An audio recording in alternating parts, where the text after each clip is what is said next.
अंगं हरेः पुलकभूषणमाश्रयन्ति भृङ्गाङ्गनेव मुकुलाभरणं तमालम् अङ्गीकृताखिलविभूतिरपाङ्गलीला माङ्गल्यदास्तु मम मङ्गलदेवतायाः मुग्धा मुहुर्विदधति वदने मुरारेः प्रेमत्रपा प्रणिहितानि गतागतानि मालादृशोर्मधुकरीव महोत्पलेया सा मे श्रियं दिशतु सागरसम्भवायाः आमीलिताक्षम् अधिगम्य मुदा मुकुन्दम् आनन्दकन्दमनिमेषम् अनङ्गतन्त्रम् आकेकरस्थितकनीनिकपक्ष्मनेत्रम् भूत्यै भवे मम भुजङ्गशयाङ्गनायाः बाह्वन्तरे मधुजितश्रितकौस्तुभेया हारावलीव हरिनीलमयी विभाति कामप्रदा भगवतोऽपि कटाक्षमाला कल्याणमावहतु मे कमलालयायाः कालाम्बुदालिललितो रसिकैतभारे धाराधरे स्फुरति या तडिदङ्गनेव मातुः समस्तजगतां महनीयमूर्तिः भद्राणि मे दिशतु भार्गवनन्दनायाः प्राप्तं पदं प्रथमतः खलु यत्प्रभावात् माङ्गल्यभाजि मधुमाथिनि मन्मथेन मय्यापतेत् तदिह मन्थरवीक्षणार्थम् मन्दालसं च मकरालय कन्यकायाः विश्वामरेन्द्रपदविभ्रमदानदक्षम् आनन्दहेतुरधिकं मुरविद्विषोऽपि येषं निशीलतु मयि क्षणमीक्षणार्थम्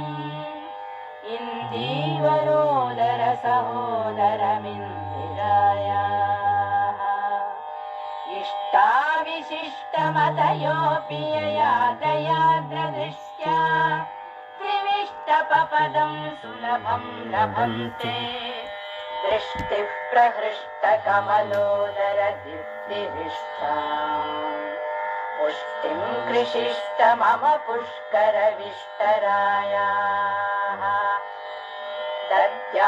दद्याद्दयानुपवनो द्रविणाम्बुधाराम् अस्मिन् किञ्चन विहङ्गशिशौ विषण्णे दद्याद्दयानुपवनो द्रविणाम्बुधाराम् अस्मिन् किञ्चन विहङ्गशिशौ विषण्णे दुष्कर्म ममपनीय चिराय दूरम् नारायण प्रणयिनी नयनाम्बुवाहः गीर्देवदेति गरुडध्वज सुन्दरेति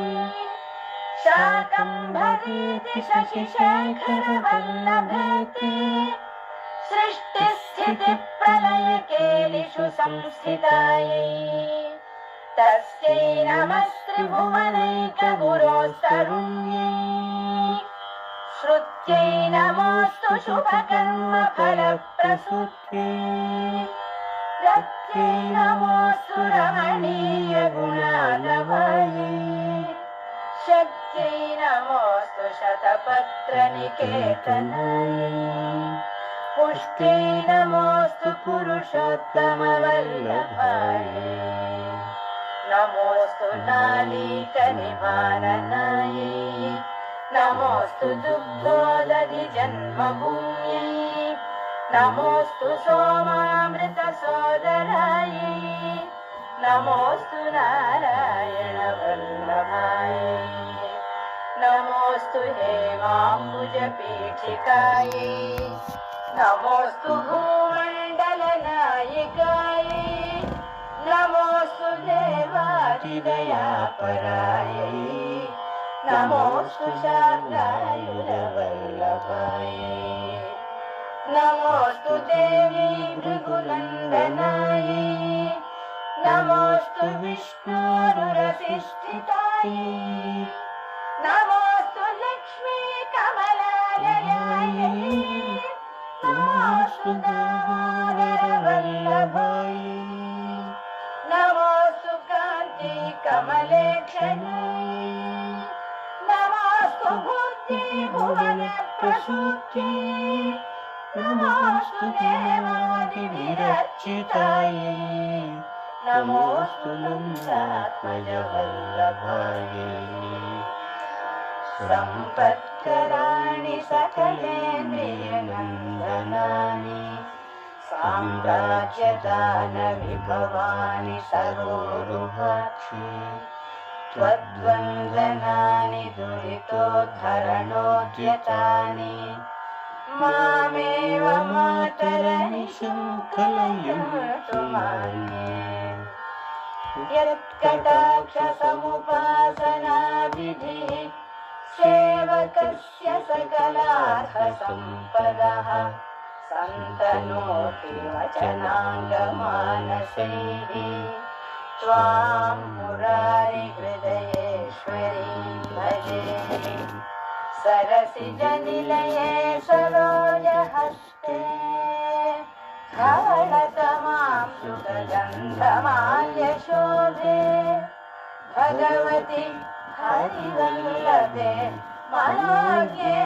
त्रिभुवनभूतिकरि प्रसीद मह्यम् भगवति हरिवल्लभे मनोज्ञे त्रिभुवनभूतिकरि प्रसीद मह्यम् दिग्हस्तिभिः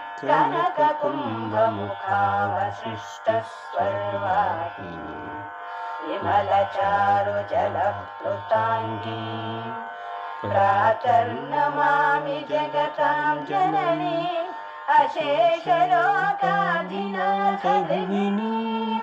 अमृताब्धिपुत्री कमले कमलाक्षवल्लभे त्वं करुणापूरतरङ्गितैरपाङ्गैः अवलोकय माम् अकिञ्चनानां प्रथमं पात्रम् अकृत्रिमं दयायाः सुवर्धिये तुरिविरमूढिरन्वहम् त्रयीमयीं त्रिभुवनमातरं रमाम् गुणाधिका गुरुतरभाग्यभाजिनः भवन्ति ते भुवि बुधभाविताशया